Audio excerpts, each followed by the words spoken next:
Media உங்கள் கனவா? படிக்கும் அனைவருக்கும் internship, placement assistance. Pandey school of journalism short term கோர்ஸில் உடனே சேர 7338824242. உங்கள் தொழிற்சாலை மற்றும் நிறுவனத்தின் மின்சார தேவையை வங்கி நிதி உதவியுடன் சொந்தமாக சோலார் பிளான்ட் அமைத்து முழுமையாக நீங்களே பூர்த்தி செய்து கொள்ளலாம். Velan infra project private limited, Chennai. 9842252166.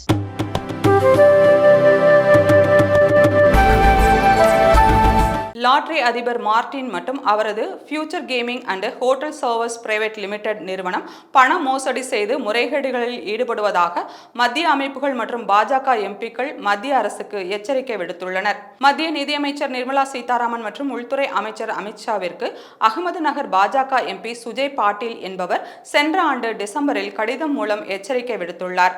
இதையடுத்து மேலும் 2 எம்பிக்கள் மத்திய அரசுக்கு எச்சரிக்கை விடுத்து கடிதம் எழுதியுள்ளனர். அந்த கடிதத்தில் மகாராஷ்டிரா, மேற்கு வங்கம், பஞ்சாப் மற்றும் மிசோரம் உள்ளிட்ட மாநிலங்களில் ஃபியூச்சர் கேமிங் நிறுவனம் மட்டுமே காகித லாட்டரிகளை விற்பனை செய்யும் ஒரே நிறுவனமாக உள்ளது. நாகாலாந்தில் இந்த நிறுவனம் லாட்டரி விற்பனை முறைகளில் முறைகேடு செய்துள்ளது. காகித லாட்டரி வியாபாரத்தில் முறைகேடுகள் அதிகரித்துள்ளன. இது பண மோசடி மற்றும் வரி ஏய்ப்புக்கு வழிவகுத்துள்ளது. வடகிழக்கு மாநிலங்களில் விநியோகஸ்தர்களின் வரம்புகளை தவறாக பயன்படுத்தியதே இதற்கு காரணம். நாகாலாந்து அரசு லாட்டரி மூலம் ஒரு வருடத்தில் 30 கோடி ரூபாய் மட்டுமே வருவாய் ஈட்டுகிறது.